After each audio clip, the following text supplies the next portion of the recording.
नमस्कार। इस वक्त मैं बागपत ज़िले के टीकरी कस्बे में हूँ। ये किसानों का कस्बा है, कहने भर को कस्बा है, लेकिन ये गांव ही है चूँकि आसपास गन्ने के हरे भरे खेत हैं।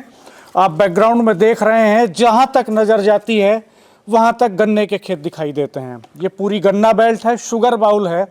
और हाल ही में केंद्र सरकार ने शुगर केन ऑर्डर 2026 वापस लेने का फैसला लिया है और ये बहुत चर्चित फैसला है इस वक्त, चूँकि 20 अप्रैल को ये जारी किया गया था, एक ड्राफ्ट जारी किया गया था 20 अप्रैल को, जिस ड्राफ्ट में ये कहा गया कि अब 1966 का जो शुगर केन ऑर्डर है वो निष्प्रभावी हो जाएगा इस ड्राफ्ट के ऑर्डर बनने के बाद, और 20 मई तक का समय इस पर आपत्तियां दर्ज करने के लिए लिया गया था। इसमें जो प्रावधान किए गए थे उन पर किसान संगठनों ने गंभीर आपत्तियां दर्ज की। इसके भीतर एक प्रोविज़न ये था कि अब चीनी मिलें 25 किलोमीटर के दायरे से पहले नहीं लगेंगी। पहले चीनी मिलें 15 किलोमीटर के दायरे में लगती थी और 15 किलोमीटर के दायरे में ये ढील देने में चौधरी अजीत सिंह की भूमिका थी। जब वो केंद्र सरकार में उद्योग मंत्री थे, उन्होंने इस दायरे को घटा करके 15 किलोमीटर किया था। लेकिन 2026 में जब इस दायरे को केंद्र सरकार दोबारा से बढ़ाना चाहती है, 25 किलोमीटर करना चाहती है, तब इस पर गंभीर सवाल खड़े हो गए। सवाल सिर्फ इतना ही खड़े नहीं हुए, सवाल ये भी खड़े हुए कि इस दायरे के भीतर जो कोल्हू चलते हैं उनको चीनी मिलें बंद करा सकेंगी, क्योंकि उन खांडसारी इकाइयों को, क्रशरों को सरकार लाइसेंसिंग प्रणाली के तहत लाना चाहती है, उन पर मॉनिटरिंग करना चाहती है, उनका रेगुलेशन करना चाहती है। और इसके पीछे असल मंशा ये है कि उत्तर प्रदेश जैसे राज्य में, जो देश का सबसे बड़ा गन्ना उत्पादक राज्य है, वहाँ अभी 30 से 31% तक गन्ना क्रशर और कोल्हू खरीदते हैं। चीनी मिलें चाहती हैं कि ये सारा का सारा गन्ना वो खरीदें। और इसके पीछे असल वजह ये है कि दरअसल केंद्र सरकार ने पेट्रोल में एथेनॉल की मिक्सिंग की जो लिमिटेशंस हैं वो बढ़ा दी हैं।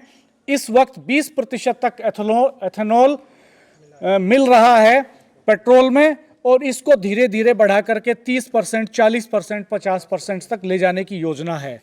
अब ऐसे में एथेनॉल प्रोडक्शन की डिमांड बढ़ने वाली है, और एथेनॉल बनाने का जो प्राइमरी सोर्स है वो गन्ना है या अनाज है, इससे एथेनॉल बनता है। तो ऐसे में चीनी मिलें चाहती हैं कि ये जो पूरा सेक्टर है ये एक बड़े मुनाफे के सोर्स में बदलने जा रहा है, चूँकि एक जो मेन प्रोडक्ट चीनी है गन्ने का, उसी के इक्विवेलेंट मान्यता सरकार ने अब एथेनॉल प्रोडक्शन को भी दे दी है।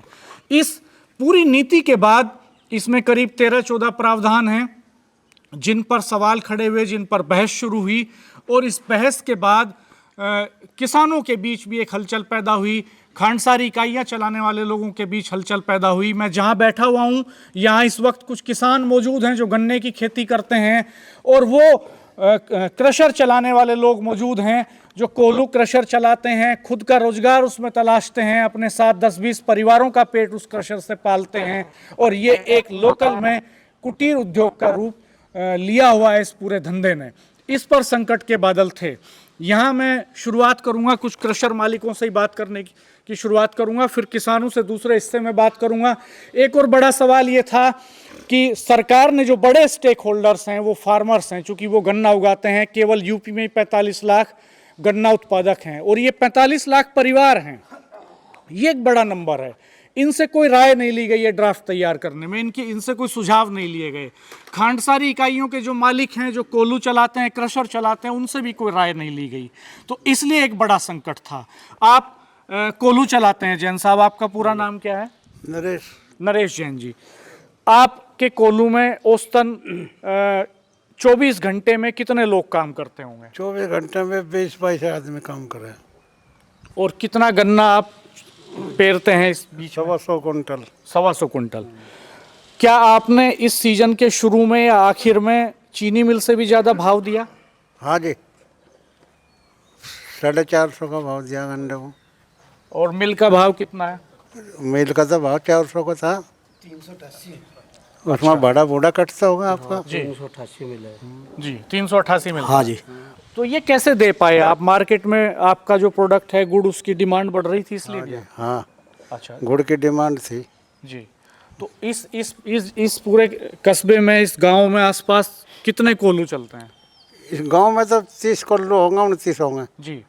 और का नहीं पता। और आपके कोल्हू में कितने परिवार काम करते हैं? हमारे वहाँ 10 12 13 18 घंटे चलाते हम।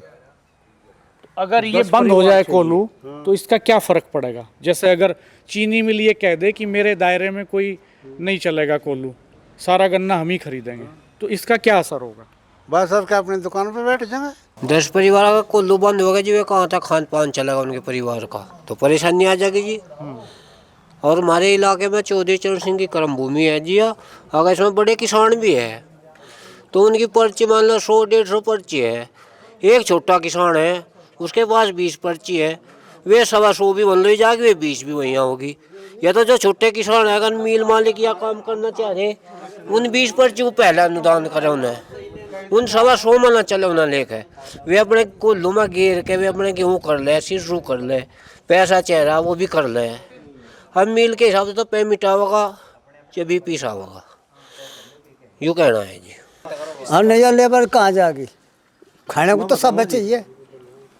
जैसा कि कोल्लू बंद हो गए, यानी कि 30 कोल्लू है हमारे यहाँ, 30 बंद हो गए तो ये मान लो 2-2.5 हज़ार आदमी बेरोजगार हो गए, तो उन्हें रोजगार कहाँ से मिलेगा?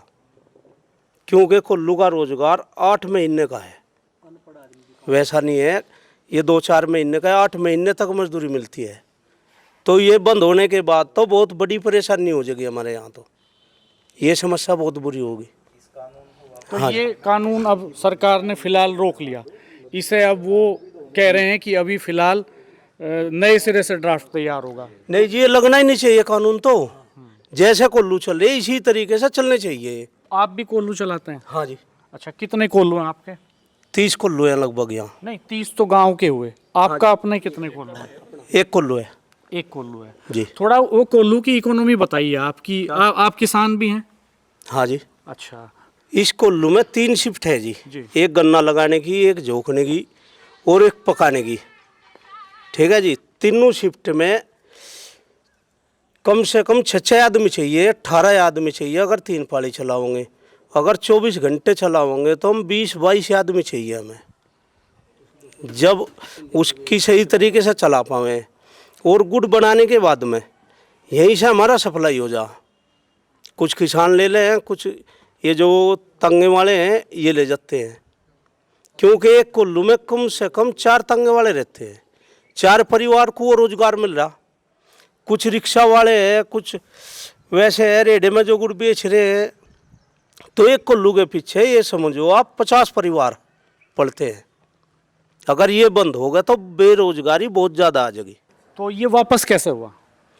बहुत तो चौधरी साहब को पता कैसे होया, उनके हिसाब से होया ये। आप भी कोल्हू चलाते हैं? हाँ जी। क्या नाम है आपका? सुधीर कुमार है जी। सुधीर कुमार जी। तो आपका एक ही कोल्हू है? 1 कोल्हू है जी। थोड़ा बताइए कैसे चलाते हैं उसे? उसे जी जैसे कि हम मजदूर ले रहे जी, अपने आप भी कर रहे काम, तो उसमें इतना प्रॉफिट तो है नहीं है, यार ठीक है जी, अपन चला रहे, बच्चे पाल रहे जी, परिवार पाल रहे। हमारे पास 15-16 आदमी काम कर रहे हैं जी वो भी। तो जैसा कि कानून पहले भी आया था, चौधरी साहब ने पहले भी, हमारे जयंत चौधरी साहब है, उन्होंने पहले भी कदम उठाए वो ज़्यादा। अब उन्होंने हमें कितने दिन पहले पता चला चौधरी साहब ने कि वो प्रावधान था, इतना तो हमें मालूम था, अनपढ़ आदमी जी, क्यों अनपढ़ ही वहाँ पर काम करते हैं, पढ़े लिखे तो कोई काम नहीं करता जी। तो पता चला कि गाँव के उससे जी ना चौधरी साहब ने ये कानून वापस ले जयंत साहब ने जी। तो हम तो बड़े खुश है जी। क्यों है जी, इसमें अनपढ़ आदमी भी काम कर लेता है जी। अनपढ़ आदमी कोई भी मजदूरी पे ले जाओ जी, दिल्ली से मजदूरी नहीं मिलती। 8 महीने अनपढ़ आदमी को यहाँ पे मजदूरी मिल जाती है जी। 8 महीने वो अपने परिवार पाल लेता है जी, उससे सब कुछ कर लेता है। उसको 18 घंटे करने में 500 रुपये मात्र मिलते हैं जी कोल्हू में जी, इससे ज़्यादा नहीं मिलता जी। ठीक है चल ले जी, उसमें अपना रोजगार निकाल ले, मजबूरी है। अगर ये बंद हो गए तो ये देखो जी वो कहाँ जाएंगे। ये चौधरी साहब का एहसान है हम पे, जयंत साहब का, कि वो ये प्रावधान, ये प्रस्ताव वापसी ले करवा रहे। बहुत ज़्यादा शुक्रगुजार है जी हम उनके, हाथ जोड़ के है जी। ये तो जी हमें जी कल ही पता चला है जी, जैसे कि हमारे बड़े बुजुर्ग हैं उनके केस है सुनने से पता चला जी, कि इतना हम कहाँ देख पावे जी। पहले तो कुल चला रहे थे जी, उसमें अपनी मजदूरी जो भी रोजगार बना उसमें हमें खर्च कर लिया, फिर हम ये खुदन चले आ जी, किसी का कहीं वो करने चले जा जी, तो कहीं बैठ जाए तो पता चला तो पता चलने के बाद में पता चला जैन साहब जी ने ये कानून वापस करा रहे जी। हम बड़े खुश हुए जी इस चीज़ से जी। उनका बहुत बहुत धन्यवाद करते हैं। अगर ये कानून ना लगे जी तो हम किसान लोग हैं जो हमारे लोकल के जहाँ 10-5 बीघे के हैं, उनका पेमेंट नहीं आ पाता जी टाइम पे। वे कुल्लू में गिर डाल के गन्ना अपना घर का खर्च, किसी का जी बच्चा हुआ, जो भी खर्च है जी वो बहुत ज़्यादा खर्च बैठता है जी, वहाँ से कुल्लू से पूर्ति कर लेते हैं जी वो। और जो कुल्लू में मजदूर है जी उनका भी अपना खर्च होता है जी, बेचारों का डेली वेज मिल जाता है वहाँ से गुड़ बेच के। कि हमारे यहाँ जो छोटे रेडे वाले आते हैं, कोई मोटरसाइकिल पर आता है, कोई रेडे वाला, उन्हें बेच के वे अपना परिवार चलाते, नकद पैसा आते वो हम किसान को दे देते हैं जी। किसान का भी उसमें रोजगार हो जाता है जी, और जी जो मजदूर है उनका भी हो जाता है जी। और हम खुद कर रहे ज़्यादा नहीं, वो उन्हें 200-300 बच्चे थे, हमें 400 बच्चा इतना होता है जी। और जैन साहब के तो बहुत पहले हम अजीत चौधरी साहब थे हमारे, जो माननीय चरण सिंह चौधरी थे, उनके भी स्वर्गीय चौधरी, उन्होंने बहुत बढ़िया किया था किसानों के लिए, मजदूरों के लिए। अब जैन साहब जी सोच रहे हैं जी। ये तो कुल्लू का देख थोड़ा नाम हो जाता है जी, हमने कुल्लू चला लिया। उसमें क्या होता है जी, हम जो किसान हैं उन कुछ ले दे के, खुद का अपने पास कुछ नहीं होता जी, किसानों से ले दे के आपस में आपसी समझौते से हम कुल्लू चलाते हैं जी। खुद की अपने पास इतनी पूंजी नहीं होती जी हम कुल्लू खड़ा कर दे। ये तो किसानों यही करवा देते हैं एक दूसरे को, और वही उसके थ्रू ही हम किसानों को, कुछ किसानों को मुनाफा हो जाता है, हमें भी हो जाता है जी। और मजदूरों को जो हमारे यहाँ लोकल है बेचारे थोड़े बहुत, जिसे भी उन्हें परिवार, अनपढ़ लोग हैं सारे लगभग, उन्हें भी उनका परिवार चल जाता है जिससे। वेस्टर्न यूपी के गांवों में क्रशर और कोल्हू चलाना एक बड़ा कुटीर उद्योग है। बहुत ज़्यादा ये रोजगार देता है, अर्थव्यवस्था को मजबूती देता है और लोगों को गांव में टिके रहने की ताकत देता है। जिस तरह से आज के दौर में पलायन हो रहा है गांवों से, उसमें भी इससे एक ताकत मिलती है। सरकार जो ड्राफ्ट लेकर के आई थी, अगर वो लागू हो जाता तो निश्चित तौर पर इन कोल्हुओं पर एक खतरा पैदा हो जाता, क्योंकि चीनी मिलों को ये अधिकार मिलने जा रहा था कि वो 25 किलोमीटर के दायरे के कोल्हुओं को शिफ्ट करा सकती थी एक माइनर सा कंपनसेशन दे करके। तो अगर ऐसा हो जाता तो ये सारा कुटीर उद्योग धंधा चौपट हो जाता। कुटीर उद्योग धंधे के नाम पर वेस्टर्न यूपी की बेल्ट में आज सिर्फ कोल्हू ही दिखाई देते हैं। कुछ और कोल्हू मालिकों से बात करते हैं, क्या होता अगर ये लागू हो जाता तो? ये किसान और मजदूर भूखे मरते जी। जो 10-5 बीघे का किसान है उसका पेमेंट वहाँ गन्ना जाता, पेमेंट आता नहीं आधी पर्ची का, इतना उस पर बढ़िया का उधार हो ले उसका, मजदूरों को वो नहीं मिले थी। ये भी एक बड़ा सवाल है कि शुरुआत में जब चीनी मिलें चलती हैं तो उनका भुगतान समय पर नहीं होता। कोल्हू उस वक्त चीनी मिलों से बेहतर भाव देते हैं, नगद भुगतान भी करते हैं कई बार, और जब सीजन बंद होने की स्थिति आती है, सीजन ऑफ की तरफ बढ़ता है, तो उस वक्त भी यहाँ कोल्हू मालिक और किसान खुद बता रहे हैं कि 50 रुपये क्विंटल तक उन्होंने भाव ज़्यादा दिया है। तो मार्केट में कंपटीशन बनाए रखने के लिए भी कुटीर उद्योगों का सर्वाइवल बेहद ज़रूरी है। हाँ जी, बस कर रहे। आपका नाम क्या है? सेवाराम। अच्छा, हाँ तो आप कोल्हू चलाते हैं? हाँ जी। कितने साल से चला रहे हैं? और हो गए 300 साल हो गए शायद, 300 साल हो गए। अगर ये हो जाता लागू आदेश तो कानून बन जाता है तो क्या होता? अजी आधी पब्लिक भूखी मरती, हम सवाल तो गरीब आदमी भूखे मरते। जो चौधरी साहब ये काम ना करे, ना लागू, इसे हटा लागू रह जाता है, अतः आधे आदमी भूखे मरते जी। मजदूर आदमी, मजदूरी नहीं मिल रही।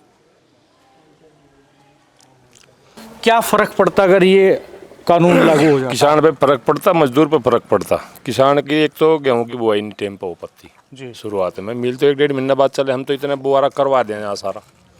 और मजदूर तो यहाँ भिखारी हो जाता है बिल्कुल। किसान भी आधे बेरोजगार इतने हैं, छोटा किसान जो है वो मिल पर नहीं गिर सकता गन्ना। किसान के तो गिरेगा तो कुल्लू में ही गिरेगा, नगद पैसा मिल जाए, उसका घर परिवार सभी चल जाए बस।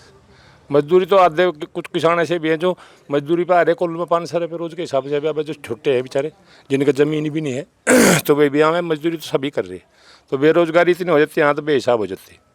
चौधरी साहब का धन्यवाद है बहुत ज़्यादा, जो कानून आने नहीं दिया, बड़ी अच्छी बात हुई। ये मना हो गया कानून। मना कैसे हुई? कानून जो चौधरी साहब ने करा, चौधरी जयंत साहब ने ही करा, ये उन्हें भी पढ़े लिखे हुए नेता है हमारे, उन्होंने मना करी, जब ये काम चल पाओगा।